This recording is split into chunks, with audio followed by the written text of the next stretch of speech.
अस्सलाम वालेकुम, आप देख रहे हैं सिटी से सवाल। मैं हूँ सैयद आयशा नाज, मेरे साथ मौजूद हैं नजम सेठी साहब। अस्सलाम वालेकुम। अच्छा सेठी साहब, हाँ जी। खिलाफ मामूल प्रोग्राम शुरू होने से पहले आपका मिजाज और था और अब आपके मिजाज बखैर है। खैर है, मैं आप लोगों को झिड़के दे रहा था कि आप लोगों के नंबर्स ठीक नहीं थे, इसलिए अब आप ज़्यादा मेरे से ना पूछें, ठीक फिर नाराज़ हो जाऊंगा। ठीक है ठीक है, मैं संजीदगी के मूड की तरफ जाने की कोशिश करती हूँ। और मैं बताना चाहती हूँ आपको कि जैसे कल आपने कहा था कि फुल कोर्ट मीटिंग होगी, लेकिन वो हल्ला गुल्ला जो इससे पहले एक्सपेक्ट किया जा सकता था, जिसकी वजह से ये इजलास नहीं बुलाया जा रहा था, वो सब होने नहीं जा रहा। तो कुछ ऐसा ही है कि फुल कोर्ट इजलास हुआ लेकिन कोई बड़ी खबर नहीं बनी। मीनवाइल कॉन्स्टिट्यूशनल कोर्ट जो है उसके चीफ जस्टिस के तौर पर जस्टिस अमीनुद्दीन ने हल्फ उठा लिया। दीगर जजेस के नाम भी तफसीलात में सामने आ चुके हैं। तो ये इस पेशरफ्त को और स्पेशली फुल कोर्ट इजलास के बारे में अब आप क्या कहेंगे? जस्टिस याहिया ने उसकी सदारत की और उसमें रूल्स की मंजूरी दी, लेकिन ये डिस्कस नहीं हुआ उसमें। नहीं, एक और चीज़ नहीं डिस्कस हुई कि ये फुल कोर्ट क्या चक्कर था ये। सारे कहते हैं जी फुल कोर्ट का डिमांड थी, और आज कह रहे हैं जी कि पहले फुल कोर्ट नहीं हुआ और आज फुल कोर्ट हो गया जी। ऐसे नहीं है, देयर इज़ अ कॉम्प्लिकेशन है। अच्छा, देखिए, जब ये डिमांड मंसूर शाह ने और उनके साथियों ने ये डिमांड की थी कि फुल कोर्ट की जाए, उस 7th अमेंडमेंट पास नहीं हुआ था। एक ड्राफ्ट घूम रहा था, ड्राफ्ट के ऊपर डिस्कशंस हो रहे थे, और उससे ये पता ये चलता था कि अब सुप्रीम कोर्ट को बाइफरकेट कर देंगे। अच्छा, एक कॉन्स्टिट्यूशनल कोर्ट बनाएंगे, जो बेंच है उसको बना देंगे कोर्ट, और जो सुप्रीम कोर्ट ऑफ पाकिस्तान है उसको आधा रहने देंगे या थोड़ा सा उससे ज़्यादा। इसलिए उस वक्त ये डिमांड थी कि यार बिफोर दिस हैपन्स ज़रा हमारी बात तो सुन ली जाए, सारे कोर्ट को बुला लिया जाए, बैठ के ज़रा बात कर लेते हैं इस चीज़ के ऊपर। अच्छा, ये डिमांड थी। Full court of the supreme court of Pakistan, okay, जो कि उस वक्त एक ही कोर्ट था, उसके अंदर 2 बेंचेस थे, मगर सबको उन्होंने कहा था इकट्ठे करो और हमसे बातें करें, हम ज़रा डिस्कस करें। और जाहिर है जो खर्चा था हुकूमत को, ये था कि वहाँ बैठ के ये लोग इकट्ठे ना हो जाएं जो कि नेसेयर्स हैं, जो कहते हैं ये नहीं होना चाहिए, एक ही कोर्ट रहना चाहिए, इसको बाइफरकेट नहीं करना चाहिए, और कॉन्स्टिट्यूशनल बेंच बन गया, रहने दें इसको, मगर अदालत 2 अदालतें ना करें। और इसके ऊपर अगर बहस हो गई, डिस्कशन शुरू हो गई, तो हाथ से बात निकल जाए बाहर। अभी कुछ लोग ओपनली बात कर रहे हैं, कुछ लोग चुप हैं, कुछ लोग सोचों में पड़े हुए हैं, तो ये बात डिस्कशन शुरू हो गई, वन थिंग में लीड टू अनदर। ये ना हो जाए कि हंगामा ही हो जाए, शोर पड़ गया, तो ये ना हो गया हमारे जो ड्राफ्ट हमने तैयार किया हुआ है उसके ऊपर गड़बड़ ना हो जाए, अच्छा, प्रेशर ना पड़ जाए। So that is why justice Mansoor और उनके कुछ साथी इंसिस्ट कर रहे थे फुल कोर्ट। बट जैसे ही ड्राफ्ट अप्रूव हो गया, प्रेसिडेंट साहब के पास साइन करने के लिए चला गया, दोनों हाउसेस से पास हो गया जी, तो फिर ये जो जजेस थे जो कह रहे थे फुल कोर्ट, उनका जो डिमांड था उसकी कोई अहमियत नहीं रही, बिकॉज फुल कोर्ट तो रहा नहीं। फुल कोर्ट का मतलब था सुप्रीम कोर्ट ऑफ पाकिस्तान। जैसे ही वो ड्राफ्ट पास हुआ और लॉ बना, तो there was no such thing as supreme court of Pakistan. बिल्कुल, अब रह गया supreme court and constitutional court, 2 court. अब सुप्रीम कोर्ट ऑफ पाकिस्तान रहा ही नहीं, वजूद नहीं रहा, तो फुल कोर्ट की फिर क्या बात हुई।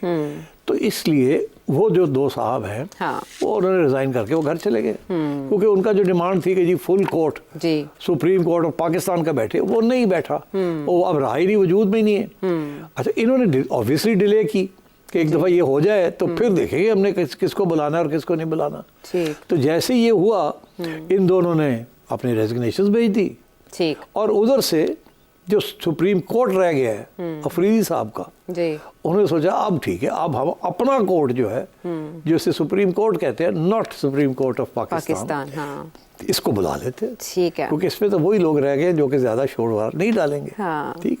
और जो बाकी है, जो चले गए हैं कॉन्स्टिट्यूशनल कोर्ट में, वो तो वैसे ही एक्सक्लूड हो गए जी। तो सुप्रीम कोर्ट ऑफ पाकिस्तान जब ये डिमांड थी कि फुल कोर्ट बैठे, उस वक्त 24 लोग थे सुप्रीम कोर्ट ऑफ पाकिस्तान में। ओरिजिनली कम थे, फिर 26 अमेंडमेंट के बाद बढ़ा दिए। अब क्या हुआ कि अब जैसे ये हुआ, सुप्रीम कोर्ट में रह गए हैं 4 लोग, चले गए ऑलरेडी, 3 बाहर से आ गए जी। अब कॉन्स्टिट्यूशनल कोर्ट जो है उसमें 7 लोग हो गए, ठीक है, और इधर से 2 घर चले गए जी, और 2 आज आए नहीं, तो 17 रह गए जी। आज 17 आए हैं, जिसे सो कॉल्ड फुल कोर्ट कह रहे हैं। अच्छा, मगर ये फुल कोर्ट है of supreme court, not of supreme court of Pakistan. Right, ये बड़ा इंपॉर्टेंट डिस्ट्रिक्ट। हाँ, इस आईनी तरमीम के बाद की कोर्ट है ये। हाँ, ये उसके बाद की। उनका डिमांड था इससे पहले हो, कि पहले हो, ताकि वो रोक सके इस चीज को, या शोर शराबा हो। तो वो तो सारा उड़ गया था। जिस तरीके से मनूवर किया हुकूमत ने, वो this is what is the end result. तो इसलिए आज अगर कोई तवक्को कर रहा था कि कोई फायरवर्क्स होंगे, हाँ, कल मैंने कहा था आपको, मैंने कहा था कोई फायरवर्क्स नहीं होंगे। हाँ, याद है जो आपने कहा था वो चलाएं जरा। हाँ, हाँ, चला दे। क्या कहा था? क्या बात है कि रेजिग्नेशंस आ गए हैं, कि इंतजार क्यों नहीं किया कि फुल कोर्ट होगा तो फिर शोर शराबा करके रिजाइन करें। देरीना मुतालबा पूरा होने जा रहा है। मैं ये समझता हूँ कि पहले इंडिकेशन ये थी कि शायद फुल कोर्ट नहीं बुलाया जाएगा, तो उन्होंने अपने रेजिग्नेशंस दे दिए, खत वत तो लिख दिए थे पहले उन्होंने, रेजिग्नेशंस दे दिए। मैं समझता हूँ जैसे ही रेजिग्नेशंस मिले हैं, अच्छा, तो फिर सोचा कि अब हम फुल कोर्ट बुला सकते हैं, क्योंकि अब शोर शराबा नहीं होगा। जो शोर शराबे वाले हैं वो तो उसमें हिस्सा नहीं लेंगे। अब जस्टिस मंसूर और जस्टिस सतर मनिल्ला तो अब नहीं होंगे full court. They were waiting for the full court कि वो अगर होता है तो we will do it after the full court. को फुल कोर्ट के अंदर बोलेंगे ना, मौका मिलेगा ना, लोगों को उकसाएंगे ना, देख ये हो गया वो हो गया, it would have been headlines. Full court के अंदर लड़ाई झगड़े हो गए, ठीक, वो खतरा खत्म हो गया। So the point I am making is कि उस वक्त फुल कोर्ट का कॉन्सेप्ट और था और अमेंडमेंट के बाद फुल कोर्ट का कॉन्सेप्ट और हो गया। और ये जो नया कॉन्सेप्ट है उसके अंदर कोई खतरा नहीं था किसी किस्म का भी कि वो शोर शराबा होगा। ये वो लोग हैं जिन्होंने बेसिकली एग्री कर गए कि ठीक है। अच्छा, ये यहाँ इस बात से भी होता है कि आज सुप्रीम कोर्ट के एजेंडे में, इस कोर्ट इजलास के एजेंडे में कोई ऐसी बात डिस्कस ही नहीं हुई जो कंट्रोवर्शियल होती, बल्कि जो सुप्रीम कोर्ट रूल्स हैं 1980 उनका जायज़ा लिया गया और कुछ और मंजूरियाँ दी गई। इससे बढ़ के बात नहीं हुई। तो सेठ साहब, ऐसे में कुछ लोग ये भी कह रहे हैं कि झक्कड़ एक चलेगा इस्तीफ़ों का और मुल्क में बड़ी गड़बड़ होने वाली है, ये इस्तीफ़े आएंगे अब? नहीं, मेरा नहीं ख्याल कोई इस्तीफ़े विफ़े लंबे चौड़े आएंगे, एक आध आ सकते हैं।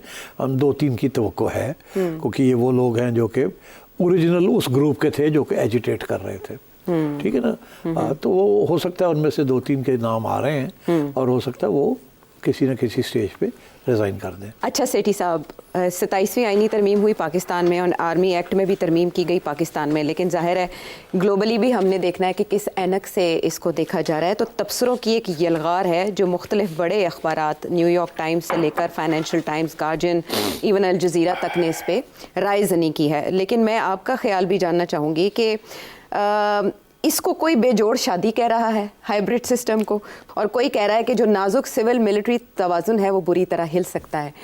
तो कल हम मिस कर गए जो ओहदा अबॉलिश किया गया है उसकी हैसियत क्या थी, उसका किरदार क्या था, और अब जो नया ओहदा तख्लीक किया गया है उसकी पावर्स क्या हैं?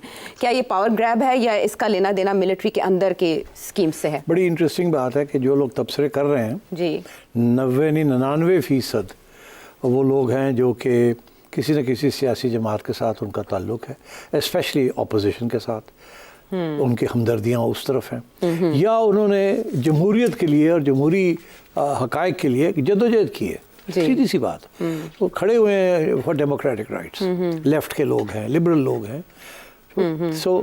तो ऐसे तो मगर जो तबसरे सारे आ रहे हैं बड़े इंटरेस्टिंग हैं। इस वक्त कोई बंदा नहीं है जो ये कहे कि ये पावर ग्रैब नहीं है। सब ये कहते हैं पावर ग्रैब है।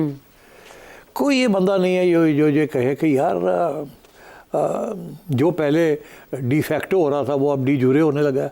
क्या इसमें कोई नई बात क्या है? किसके पास कोई ज़्यादा पावर आ गई? पहले नहीं ये पावर थी, पहले ये चीज़ें नहीं हो रही थी, पहले ये जजेस ये काम नहीं करते थे, पहले ये वकला हजरात ये काम नहीं करते थे, पहले ये सियासी जमातें ऐसी काम नहीं करती थी जो आज कर रही हैं। तो मगर ये बात कोई कर नहीं रहा है, बिकॉज देखिए it is politically not politically correct. इस माहौल के अंदर जो एक माहौल जो बना हुआ है वो माहौल एक पॉपुलिस्ट माहौल बना हुआ है। उसके अंदर जमहूरियत जो है सेक्रेट चीज़ बन चुकी है। इट इज़ मुकद्दस चीज़, हाँ, बहुत मुकद्दस और नायाब। मैंने अपने प्रोग्राम में ये कहा था कि ये तो एक मुकद्दस जो बन चुकी है ये अपनी जगह पे हकीकत है, मगर ये मुकद्दस का उसका जो स्टेचर है वो दिन ब दिन गिरता जा रहा है। सिर्फ दुनिया में भी गिरता जा रहा है और पाकिस्तान में भी, और उसके मैंने आपको एग्जांपल्स दिए थे। तो मेरा ये कहने का ये मकसद था कि अब ये सिर्फ लफ्जी तौर पे ये मुकद्दस है, हकीकत में ये मुकद्दस नहीं है। हकीकत में पावर ग्रैब्स हर जगह पे हो रहे हैं और जमहूरियत इरोड हो रही है, जिसे हम जमहूरियत कहते थे।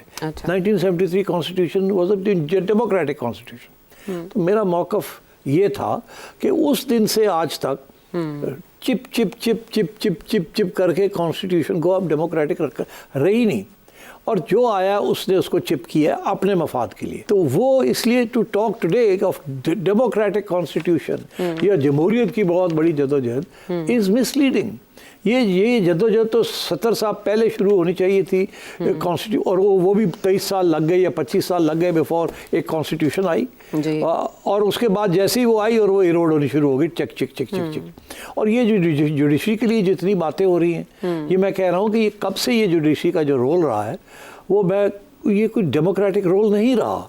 ये मतलब फ्रॉम टाइम टू टाइम इसमें थोड़ी झलकें आई हैं, हमें नज़र आई हैं, या उम्मीदें वाबस्ता हुई हैं या हुई हैं, मगर कि जी ये जमहूरियत होगी, लाइक द लॉयर्स मूवमेंट। आज चौधरी एतजाज़ कहते हैं कि वो मायूस है कि वो जमहूरी मूवमेंट जिसे वो इनकलाबी समझते हैं, वो इनकलाबी नहीं, वो तो बिल्कुल ही कुछ और ही निकल आया, और जिसने अपने लिए कुछ किया मगर अवाम के लिए और रियासत के इदारों के लिए और इंसाफ के लिए तो किया ही कुछ नहीं। जो कुछ किया अपना पावर, जुडिशरी के कुछ लोगों ने पावर ग्रैब कर लिया, बट इसके साथ इंडिपेंडेंस ऑफ जुडिशरी तो नहीं आई, क्योंकि जिस किस्म के फैसले आए हैं उसके बाद they are all party political और पर्सनलाइज्ड फैसला।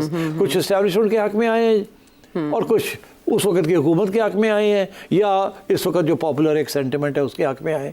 तो मेरा ये तो that is what I was trying to explain कि ये एक फॉल्स नैरेटिव है कि जमहूरियत बुरा हाल हो गया। अरे भाई कब से ये हो रहा है, सिर्फ आप एक्नॉलेज नहीं करते। मगर इसका एक और भी पहलू है, वो ये है कि जाहिर है कि सिविल सोसाइटी के अंदर और स्पेशली जब से पीटीआई बड़ी पॉपुलर बनी है तो एस्टैब्लिशमेंट के खिलाफ एक बयानिया बन चुका है जी, कि मुदाखलत करती है, मुदाखलत करती है और ये करते हैं और वो करते हैं और ये करते हैं। और ये बयानिया पीपल्स पार्टी एक ज़माने में बनाती थी, उन्होंने लीग नून बनाती रही, वो भी फारग हो गई, उन्होंने भी तब्दील कर लिया, हकीकत को पहचान लिया। ये समझे आप कि ये इतना आसान है, समझौता कर लिया, हो गया बस अब ठीक है यार, समझ गया आसान, ठाप पै गई उसी, समझ गए। तो पीटीआई भी जब ये उनके हक में था तो बड़े खुश थे, अब क्योंकि उनके हक में नहीं है तो सारा वक्त जमहूरियत की बात करते हैं। अच्छा, अब मसला ये है कि इसमें कोई शक नहीं है कि पावर जो है ना, डेमोक्रेटिक इरोजन हो रही है, काफ़ी अरसे से ये डेमोक्रेटिक इरोजन हो रही है। इसके बहुत से साइन पोस्ट, किताबें लिखी गई हैं इसके ऊपर, पूरी इतनी किताबें इसके ऊपर कि destruction of democracy in Pakistan 1947 से लेके अब तक कैसे सिविल मिलिट्री ब्यूरोक्रेसी ने शुरू से ही सियासतदानों के साथ मिलके, पहले सियासतदानों को बाहर रखा, फिर मिलके कब्जा कर लिया on the organs of the state. तो जमहूरियत तो वो होती है जिसमें डेमोक्रेसी, डेमोस क्या है और क्रेसी क्या है? Demos is the people, public people, और cracy is in the interest of the public. तो इसलिए मतलब है कि वो तो कभी हुए ही नहीं, इसीलिए आज ये कोई नहीं डिस्कस कर रहा। लोग कह रहे हैं कि जी डेमोक्रेसी को तकलीफ हो गई, ये हो गया। अरे भाई आप बताएं, अवाम के लिए सिंस द 1973 कॉन्स्टिट्यूशन या उससे पहले भी अवाम के लिए रियासत के इदारों ने या आइन का सहारा लेके किस लीडर ने अवाम के लिए कुछ किया? किसी ने कुछ नहीं किया। इसीलिए गुर्बत बढ़ती जा रही है, इसीलिए यहाँ टेंशन होती जा रही है। तो अब बात यह है कि हम बड़े सिलेक्टिव हो गए हैं about our definition of democracy. तो इसलिए जो तबसरे हो रहे हैं, मैं देख रहा हूँ जिस जिसको कोट किया जा रहा है, सारे वही एक रट्टा लगा हुआ है। पावर ग्रैब हो गया, और जी ये हो गया, और जी वो हो गया। अब मैं आपको बताऊँ हुआ क्या है। ये जो पर्सनल पावर ग्रैब वाली बात है, इसमें कोई शक नहीं है कि जो कुछ हुआ है उसमें जो थोड़ी बहुत जान रह गई थी जुडिशरी में, वो और कम हो गई। अच्छा, वैसे जो रिफॉर्म्स कहा जा रहा है मच नीडेड। अच्छा, हो क्या रहा था, वो जो थोड़ी बहुत जान थी ना, उससे इंस्टेबिलिटी बड़ी हो रही थी, क्योंकि वो एक सियासी जमात के हक में थी। It was not justice but it was politically inspired. मगर वो बोल रहे थे, उसे लोग कह रहे थे आज़ाद है, आज़ाद थे to speak in favour of particular political party. ये नहीं कि कोई इंसाफ की, क्या उसमें आवाम के लिए क्या जजेस ने किया था? कुछ भी नहीं किया था। कोई ऐसी जजमेंट नहीं है जो कि आवाम के हक में हुई है। अच्छा, तो एनीवे, तो अब ये सिचुएशन ये है कि ये पावर ग्रैब है या नहीं है। बात यह है कि जैसे जुडिशरी के अंदर कुछ थोड़े बहुत लोग रह गए थे जो फ्रॉम टाइम टू टाइम कुछ ऐसे फैसले कर लेते थे जिसके साथ शायद वो पोजीशन ले लेते थे अगेंस्ट द इस्टेब्लिशमेंट या अगेंस्ट द सिटिंग गवर्नमेंट। अब शायद वो भी मुश्किल हो जाएगा। उन्होंने किया क्या है, इसीलिए दो अलग-अलग कर दिए कि जहाँ वो कॉन्स्टिट्यूशनल कोर्ट जो है वो अब कोई ऐसा फैसला नहीं करेगा जिसके साथ सियासी इंस्टेबिलिटी हो। डिसएग्रीमेंट हो सकती है, छोटे मोटे इधर उधर की चीज़ें हो सकती हैं, मगर ये कि इसको डिस्टेबलाइज कर दिया जाए वो नहीं होगा, जैसे पहले होता रहा, जैसे एक दो दफ़ा पहले हुआ है। बट वो it was not in the interest of justice, it was in the interest of a political party. अब वो मसला हल हो गया है from the point of view of politics. अब रह गए जो बाकी कोर्ट रह गए, जैसे आप सुप्रीम कोर्ट ऑफ पाकिस्तान कहते हैं, वहाँ बाकी सारे इश्यूज डिस्कस होंगे। वहाँ जो और बाकी हजारों इश्यूज, बैकलॉग है जो सारा कुछ है वो करें बैठ के। अब लेट्स उसे जल्दी से स्पीड अप करें, because that is where real justice lies for the people. वो नॉन पॉलिटिकल इश्यूज जो वहाँ होंगे, टैक्स के इश्यूज वहाँ होंगे, लैंड्स के बहुत हज़ारों सिविल इश्यूज हैं और कॉर्पोरेट इश्यूज हैं जो वहाँ होंगे। अब अगर किसी में कोई ऐसा पॉइंट आता है जो कॉन्स्टिट्यूशनल है, तो रजिस्ट्रार देखेगा कि इसमें कोई कॉन्स्टिट्यूशनल पॉइंट है तो it will refer it to the constitutional court. तो I think in the interest of depoliticizing, क्योंकि वो बहुत ज़्यादा पोलिटिसाइज हो चुका था, अब उसी तरफ चला गया। अब ठीक है, ये जाएगा अब। सो अब मैं ये तो देखिए ना, तो इस किस्म की सिचुएशन है। अब जहाँ तक centralising power in the hands of the army chief, जो पहले भी ऐसे ही था। पहले army chief was all in all, army chief was bigger than the air cheap and the navy chief. Army chief जब बैठते थे तो वो चुप ही होते थे, यही बोलते थे। पता था कि ये वो एक मुहावरा है लैटिन का, प्राइमस इंटर पैरिस, कि फर्स्ट अमंगस्ट इक्वल्स। तो ये फर्स्ट अमंगस्ट इक्वल्स फौज हमेशा ये रही है। अब आप जैसे लोग मुझे उस दिन पूछ रहे थे कि ये फौज के पास इतना पावर क्यों होता है, एयरफोर्स के पास क्यों नहीं है, या नेवी के पास क्यों नहीं है, ये क्यों फौज क्यों पावरफुल होती है, हर जगह पे ऐसी है, ग्राउंड फोर्सेस ही क्यों ऐसे। तो उसका मैंने आपको जवाब दिया था, मैं फिर दे देता हूँ यहाँ।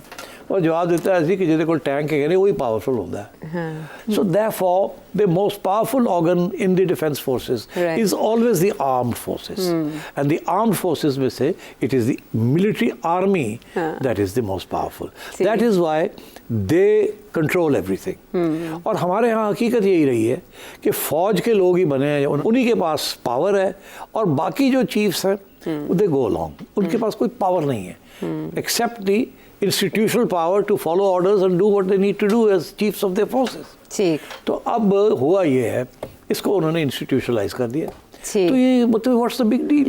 ये पहले भी ऐसे ही था और अब भी वैसे ही है। पहले भी आर्मी चीफ बैठता था, जब वो बोलता था तो बाकी दो चुप होते थे।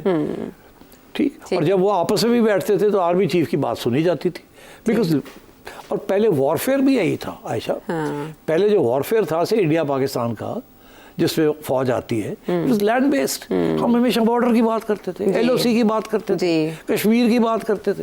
हम कभी एयर, और वो तो सप्लीमेंट्री रोल था ना। ठीक। वो तो सप्लीमेंट्री रोल था, that was not the primary role.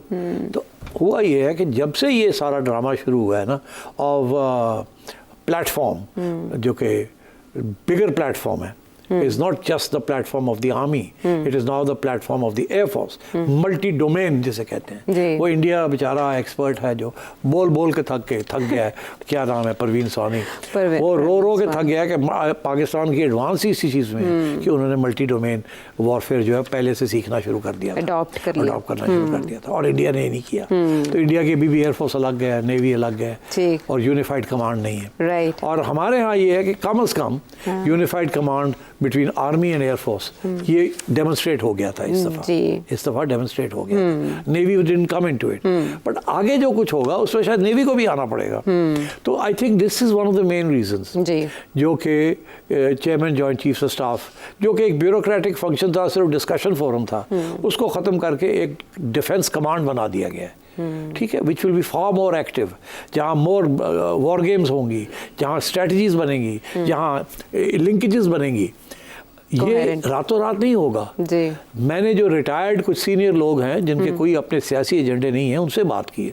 वो कहते हैं ये तो 5 साल पहले होना चाहिए था। अच्छा। ये यूनिफाइड कमांड जैसे कि एयरफोर्स ने अपना करना शुरू कर दिया था, मल्टी डोमेन, जिसके अंदर just not just the jets flying, but it was also latest tech in terms of air platforms जो कि लिंक थे, and satellites and so on and so forth, and new missiles and so on.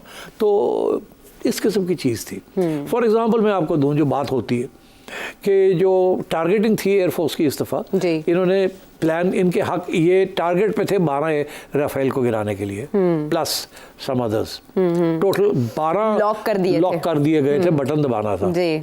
और उस वक्त discussion हुई between the commanders army and, तो कुछ लोगों का ये कहना था दबा दो बटन, 12 से 12 गिरा दो, और कुछ ने ये कहा कि नहीं 12 ना करें, बहुत बड़ी चीज़ हो जाएगी।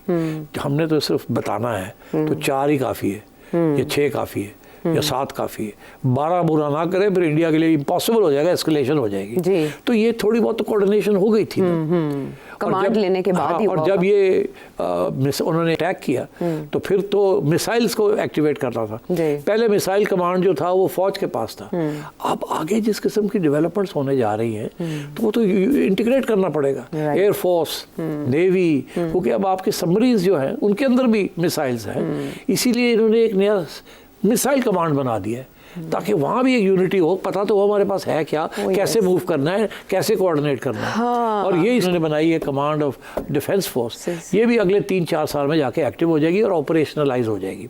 तो इसको ये कहना कि जी वो चेयरमैन को निकाल के खुद पावर ले ली etcetera etcetera, this is an operational requirement, I am convinced of it, this is not part of the power grab. तो इसका ये है कि जो पहले army and the army chief was all in all, उसको इंस्टीट्यूशनलाइज कर दिया गया, बट थोड़ी बहुत इज्जत जो है बाकी फोर्सेस की रखी है, उनको भी फील्ड बना दिया गया है, फील्ड मार्शल के ओहदे मिल गए, उनको भी वही पर्क्स एंड प्रिविलेजेस मिल गए, and now they will be sitting in a form of operational command situation. इस चेयरमैन जॉइंट चीफ में तो कोई 4-5 बंदे थे, सेक्रेटेरिएट है, वहाँ होता क्या था। नहीं, उधर बजट के एलोकेशन की बात की जाए, वो बजट भी वही यही जाके बजट बनाते थे, बस वो एक फॉर्मल सेक्रेटेरिएट थी कि तुम बजट बना दो, ऐसा हम दिखाओ, असली अप्रूव करने हैं, एंड दैट्स इट। और उसमें भी आगे जो चीज़ें जाने जा रही है, पहले ये था कि एयरफोर्स को पैसे ज़्यादा चाहिए होते थे बिकॉज उनको टेक्नोलॉजी चाहिए होती है, आर्मी को उतनी हाई टेक्नोलॉजी नहीं चाहिए होती थी, लैंड फोर्सेस है, यहाँ तो 6 लाख 7 लाख 8 लाख फौजी है, एयरफोर्स में तो नहीं है इतने, सिमिलरली नेवी इतनी बड़ी नहीं है, तो उनके बजट्स वर सेपरेट, उनके बजट्स भी उनको कम मिलते थे because they were not part of the operational command, they were, उनके बड़े लिमिटेड रोल्स थे। But now it's going to be a unified command, multi-domain. तो इसलिए I think ये some of these issues are operational, and some are definitely कि जो पहले informal arrangement था, जो कि डिफेक्टो था और एस्टैब्लिश था, उसको थोड़ा सा इंस्टीट्यूशनलाइज कर दिया गया। बट इस पे कोई शक नहीं है कि the army chief is now powerful, institutionally constitutionally very powerful man. ठीक है, तो ये है इसकी निटी-ग्रिटीज़ और ये है इन बातों की बुनियाद जिसको लेकर इस वक्त दुनिया में तबसरे और तबरे दोनों किए जा रहे हैं और ख़तरे की वो घंटियां बजाई जा रही हैं जो इससे पहले भी मुतादिद बार बजती रहीं। लेकिन जैसे सेठी साहब ने कहा, मई का वाक़या हुआ और एक पड़ोसी मुल्क के साथ हमारी जंग हुई, तो जंग के तकाजे भी बदल गए और उसके बाद इसकी पेचीदगियों को गौर करते हुए जो माजी में रहा है प्रैक्टिस का हिस्सा, उसको इंस्टीट्यूशनलाइज कर दिया गया है। तो ये है इसका सारा एनालिसिस। वापस आते हैं ब्रेक के बाद।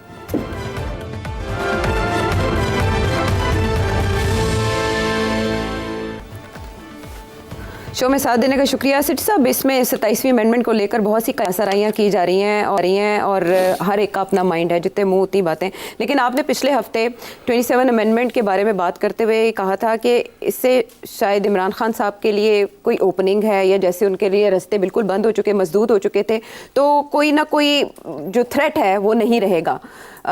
इसको कुछ इस तरह से इंटरप्रेट किया गया कि जैसे इमरान खान साहब के फ़ायदे की कोई बात इस 27 अमेंडमेंट की वजह से हो गई है, तो ऐसा ही आप कहना चाहते थे? नहीं, मैं आज देख रहा था आयशा कि कुछ लोग मेरा जो एनालिसिस था उसको डिस्टॉर्ट कर रहे हैं और सवाल ये कर रहे हैं कि लोगों से कि जी सेठी साहब ये कह रहे हैं कि इमरान खान का फ़ायदा हो जाएगा इससे आने वाले दिनों में इमरान खान का फ़ायदा। अभी तो बिल्कुल ऐसी बात मैंने नहीं कही कि इमरान खान का फ़ायदा हो जाएगा।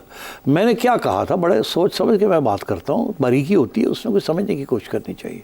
मैंने कहा था कि एक ख़दशा ये भी होता है ना अंदर कि अगला जड़ा आएगा, जैसे मियाँ साहब ने आके निकाल दिया था किसी को, और अगला खान साहब अगर वापस आ गए, खुदा न ख्वास्ता, इस मुल्क में बहुत कुछ होता है, तो अगर वो आ गया तो उन्होंने गड़बड़ कर दे वो सामने, ठीक, मुशर्रफ के साथ हुआ था। तो चलो उस सिचुएशन को भी ख़त्म कर दिया जाए। मुश्किल हो जाएगा अब किसी प्राइम मिनिस्टर के लिए फील्ड मार्शल को निकालना, ठीक है ना, ये इसमें यही तब्दीली आ गई है ना, पार्लियामेंट 2/3 मेजोरिटी के साथ ये हुआ ना। तो मैं ये कह रहा था कि जो डर था ना, जो भी चल रहा है, जैसे भुट्टो साहब जब ज़ियाउल हक ने मार्शल लॉ लगाया, ज़ियाउल हक ने कहा था 90 दिन के बाद हम इलेक्शन करा देंगे। साहब को उस वक्त हिरासत में लिया हुआ था, फिर छोड़ दिया, फिर वो चले गए लड़काना, और फिर वो चले गए मरी, कैनवस कर रहे थे। तारीख में थोड़ी सुना रहा हूँ लोगों को जिनको नहीं पता क्या हुआ था। तो उस वक्त ये समझते थे कि मैं करा लूँगा इलेक्शन 90 दिन में और ख़त्म हो जाएगी बात, मैं रहूँगा, भुट्टो इलेक्शन आ जाएगी, ये इलेक्शन रिट थी, ठीक हो जाएगा, ऑपोजिशन सेटिस्फाई हो जाएगी। पर हुआ क्या, भुट्टो साहब जब लड़काने गए तो वहाँ उन्होंने कहा मैं आके टंग देंगा, तड़ी लगा दी। उफ, तड़ी, पॉपुलर प्राइम मिनिस्टर तड़ी नहीं लगाता, तो खौफ फैल जाता है। हाँ। फिर मरी में जाके फिर उन्होंने ऐसी को बात की। तो आप सोचिए ज़ियाउल हक साहब क्या सोच रहे होंगे, ओ मारे गए, इन्हें तो आगे मैंने आर्टिकल 6 ला के मैंने फारग कर देना। तो फिर उस वक्त ये तबसरे शुरू हो गए कि या ये रहेगा या वो रहेगा। हाँ। तो अब सिचुएशन ये है कि खान साहब भी उसी किस्म के बातें वहाँ उनके बारे में भी होती रही हैं, हो रही हैं। तो मैं कह रहा हूँ कि इसके बाद वो बातें ख़त्म हो जाएंगी कि वो आके कुछ कर सकते हैं अगर उन्होंने किसी स्टेज पे आना है या उनके लिए कोई रास्ता निकलता है। आज तो नहीं कोई निकलेगा ना, आज तो सूरत हाल बिल्कुल उनके खिलाफ जा रही है। मगर ये जो आइन के अंदर अमेंडमेंट्स हो गई हैं और सियासत आपकी मुल्क की बड़ी स्ट्रेट फॉरवर्ड है कि अगर ऐसी सूरत हाल किसी स्टेज पे भी होती है कि खान साहब की वापसी होनी है, तो मैं समझता हूँ कि फिर खान साहब अगर गुस्सा भी है उनमें, इंतकाम लेने का भी जज्बा है, हाँ। तो वो शायद फिर कर भी कुछ नहीं सकेंगे, उनके सामने आइन तो शायद उनके सामने आइन आ जाएगा और आइन उनको एक रास्ता दे देगा। हाँ। चल यार वापस आ, कॉम्प्रोमाइज करके तो पावर में सेविंग दे देगा, आप पावर में आ जाए। तो इसलिए मैं सिर्फ इतनी बात कर रहा था, इसमें से लोगों ने निकाल के कहा कि जी उसे ठीक कहता है, इमरान वास्ते बड़ा अच्छा है। मैं ये नहीं कहता, मैं कहता हूँ हो सकता है कि in time to come this could be the compromise to bring politics back into play. अभी तो पॉलिटिक्स खत्म होने जा रही थी, मगर हो सकता है फिर पॉलिटिक्स खुल जाए। ये कैसे हो सकता है कि इतनी पॉपुलर पार्टी जो है ये सारी उम्र के लिए बाहर रहेगी। भुट्टो साहब की पॉपुलर पार्टी थी ना, कि 10 साल बाहर रही, फिर मोहतरमा आ गई ना, ठीक, और फिर बेनज़ीर भी बाहर रहे, फिर वापस आना पड़ा, तो बाहर रहे ना 10 साल, फिर आ गए ना, आ गए, तो बीबी भी आ गई, फिर परवेज मुशर्रफ को ने ऑर्डिनेंस से तो सब कुछ हो गया, इस मुल्क में होता रहा है। तो आई थिंक इसको इंस्टीट्यूशनलाइज करना और जो ओरिजिनल जो था वो हकीकत ने ओरिजिनल आइन को आर्टिकल 6 को फारग कर दिया था, उसकी अहमियत ही कोई नहीं रही थी आर्टिकल 6 की। वो एक एनीवे चले, अच्छा तो हो गया। ये this is what I was trying to say. असर उनमें उस तशरीह उसकी और तरह से कर दी गई, लेकिन आप किसी और एंगल से देख रहे थे और आप बिल बईद का एक नक्शा सामने रख रहे थे कि इस अमेंडमेंट से ये वाला पहलू भी पाकिस्तान तहरीक इंसाफ के लिए स्टेज पे काम आ सकता है या ना है। हाँ, लेकिन ये जो बनाया गया है, ये किया गया है, ये इसलिए नहीं किया गया, ये और इसके वजूहात हैं। हाँ। मगर इसके फिर और कॉन्सिक्वेंसेस भी निकलते हैं, जाहिर है फिर बहुत से पहलू आने वाले दिनों में कारफरमा भी होंगे। और यही हमने देखा है माजी में भी जो अमेंडमेंट्स की गई हैं वो बाद में क्या शक्ल इख्तियार कर गई हैं, फिर उसके लिए भी क्या करना पड़ा, तारीख है। वापस आते हैं ब्रेक के बाद।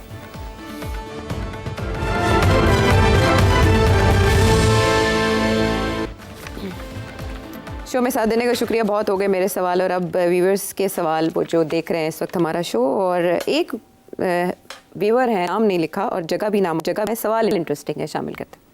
इस वक्त जो दुनिया के हालात हैं उसको अगर आप कंपेयर करें वर्ल्ड वार 1 और वर्ल्ड वार 2 से पहले के हालात से, तो वो उसमें काफी ज्यादा सिमिलरिटीज आपको मिलेंगी। जिस तरह नेशनलिज्म राइज पर है, पॉपुलिज्म राइज पर है, राइट विंग गवर्नमेंट दुनिया भर में इस वक्त बन रही है और वेस्टर्न लिबरल डेमोक्रेसी जो है वो ऑन द डिक्लाइन है, जिस तरह आपने लास्ट टाइम बताया था। और डिक्टेटर्स भी काफी ज्यादा तादाद में इस वक्त दुनिया में है और यूएन जो है ऑलमोस्ट वो टूथलेस इदारा है इस वक्त। और इसके अलावा इकोनॉमिक बबल जो है यूएस इकोनॉमी का, वो तकरीबन बहुत सारे एनालिस्ट कहते हैं कि ये बस्ट होने के करीब है। और ग्लोबल फ्लैश पॉइंट बहुत ज्यादा है, गजा का है, यूक्रेन का है, साउथ चाइना सी में टेंशन है और इवन अब चाइना जो है वो साउथ अमेरिका पहुंच गया है, तो उधर काफी टेंशन है। तो ऐसे में अगर कोई ग्लोबल ट्रिगरिंग इवेंट हो जाता है या कोई मिसकैलकुलेशन किसी और फैक्टर्स की वजह से, तो आपको क्या लगता है कि वर्ल्ड वॉर 3 जो है वो स्टार्ट हो सकती है या उसका कोई चांसेस ज्यादा हैं? जी थैंक यू। अर्ज़ ये है कि ये बात जो आपने की ना वर्ल्ड वॉर 3 या न्यूक्लियर कॉन्फ्रंटेशन, ये बात तो हो रही है। ये नहीं है कि ये सवाल आपने कहीं से अपने इमेजिनेशन से निकाला है। हकीकत है कि इसके अंदर टेंशन्स हैं इस वक्त ग्लोबल पॉलिटिक्स के अंदर। उसकी वजह, मोटी वजह बाकी बातें आपने की हैं वो सही हैं अपनी जगह पे। मोटी वजह ये है कि एक बाईपोलर वर्ल्ड अब वो मल्टीपोलर बनने जा रहा है, और पुराना जो रूल्स बेस्ड ऑर्डर था, so called rules based order, जो अमेरिका ने और यूरोप ने बनाया था, वो अब गिर रहा है, वो क्रम्बल कर रहा है। और rise of China and Russia तो 4 साल पहले कोई इसको सोच भी नहीं सकता था, 5 साल पहले कि it would be counted amongst the great powers, but Russia is now again part of the great powers. तो इसलिए अब world is changing, economics is changing, political systems are changing, democracy की notion is changing, authoritarianism is on the rise, और middle east बहुत बड़ा sparking point बन चुका है, यूरोप बहुत बड़ा स्पार्किंग पॉइंट बन चुका है, और चाइना किसी स्टेज के अंदर भी ताइवान और साउथ चाइना सी के अंदर बन सकता है। आपने सही कहा ये सारी बातें, मगर क्या will this lead to a nuclear conflict, will this lead to, क्योंकि न्यूक्लियर कॉन्फ्लिक्ट अगर 2 जगह पे भी हो गई तो it will spread out and create a huge problem. India Pakistan की अगर न्यूक्लियर जंग हो जाती है तो उसकी जो कॉन्सिक्वेंसेज हैं आप कंट्रोल नहीं कर सकेंगे, because now the whole earth globe will be affected. तो वर्ल्ड वॉर 3 तो I would not say, I would call it a nuclear confrontation. ज़रूरी नहीं है कि सारे मुल्क को, वर्ल्ड वॉर 3 में तो बिल्कुल the whole world got involve, तो ये ज़रूरी नहीं कि the whole world will get involve in a nuclear confrontation, but the whole world will be affected. ये 2 चीज़ें फ़र्क है। आइए अब आगे के इस वक्त क्या इश्यूज़ हैं। Will there be a nuclear conflict between Russia and America, और Russia and Europe and Ukraine? Will there be a nuclear conflict between America and China in the South China Sea over Taiwan?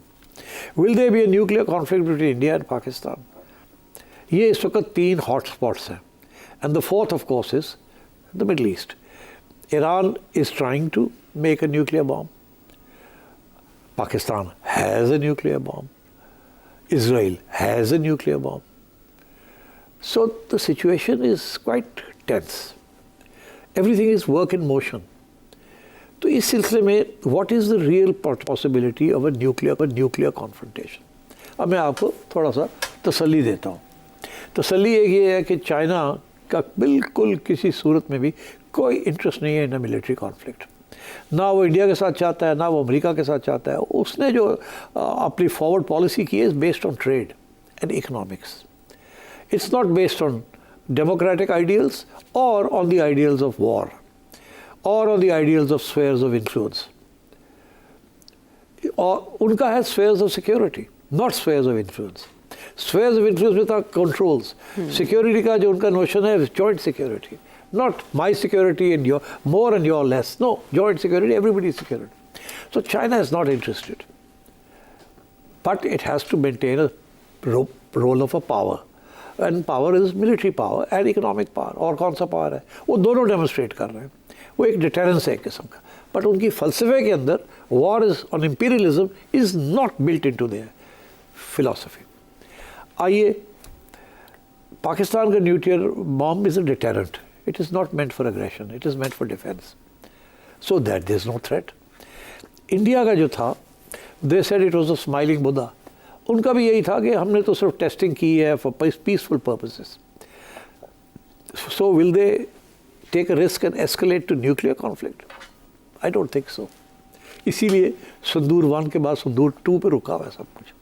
उन्हें पता है कि अगर थोड़ी सी भी अब संदूर 2 किया तो एस्केलेशन ना हो जाए, और अगर एस्केलेशन हो गई तो फिर बहुत ख़तरा होगा। बिकॉज अगर पाकिस्तान का जो पोजीशन है वो तो यही है कि अगर if you try to wipe us out तो we will have to defend ourselves, and the nuclear weapon is for defence. तो India knows this, the world knows this, ये करने नहीं देंगे इनको, उस स्टेज पे आने नहीं देंगे। आएंगे इधर उधर खेलेंगे पर आएंगे नहीं उस स्टेज पे। तीसरी जगह आप आइए, Europe and Russia. Europe pressure डाल रहा है और यूक्रेन के साथ मिलकर अमेरिका के ऊपर कि आप उन्हें लॉन्ग रेंज मिसाइल्स दें। रशिया की पोजीशन बड़ी क्लियर है कि अगर ऐसी कोई चीज़ हुई तो रशिया विल प्रोटेक्ट इटसेल्फ। और रशिया, पुतिन ने ये कहा है कि वी हैव न्यूक्लियर वेपन्स और we are on the ready. उन्होंने, बिकॉज दे रियलाइज कि अगर रशिया को अटैक कर दिया विद लॉन्ग रेंज मिसाइल्स तो बड़ा सीरियस, इट्स लाइक पाकिस्तान को इंडिया अटैक कर देता है। The whole of NATO backed by America and Europe, and तो वो तो फिर obviously it's escalation. Because Russia तो 2-3 साल हो गए स्लो लैंड फोर्सेस के साथ कर रहा है जो भी कर रहा है। तो इसलिए chances of a nuclear conflict वहाँ भी नहीं है। तीसरी बात आप कि डोनाल्ड ट्रंप ने उसका एजेंडा ये है कि आई एम एंटी वॉर। वो तो उसका तो एजेंडा ये है कि मैं वॉर्स रोकने आया हूँ और नोबेल प्राइज़ मैंने लेना है as a president that wants peace and no wars. तो मैं ये समझता हूँ कि because of some of these reasons, अब टाइम थोड़ा नहीं तो मैं इसके ऊपर एक्सपैंड करता।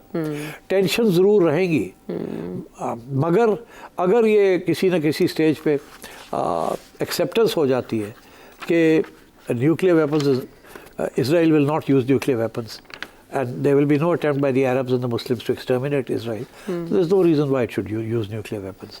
तो अगर इसराइल के साथ कोई सेटलमेंट किसी न किसी स्टेज पे हो जाती है तो वो जो एक थ्रेट है ना कि मिडिल ईस्ट के अंदर कोई प्रॉब्लम बन जाए, that can also go, but we are in work in progress.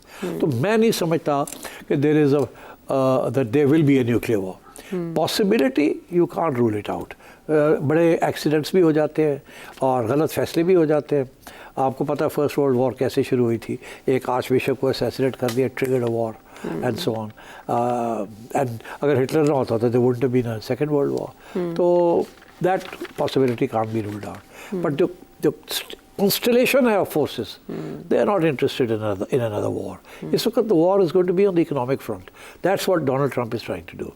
Economics को इस्तेमाल करके, मगर मैं समझता हूँ he will fail in his economic war, and China will succeed, and the world will be split into at least 2 or 3 different powers.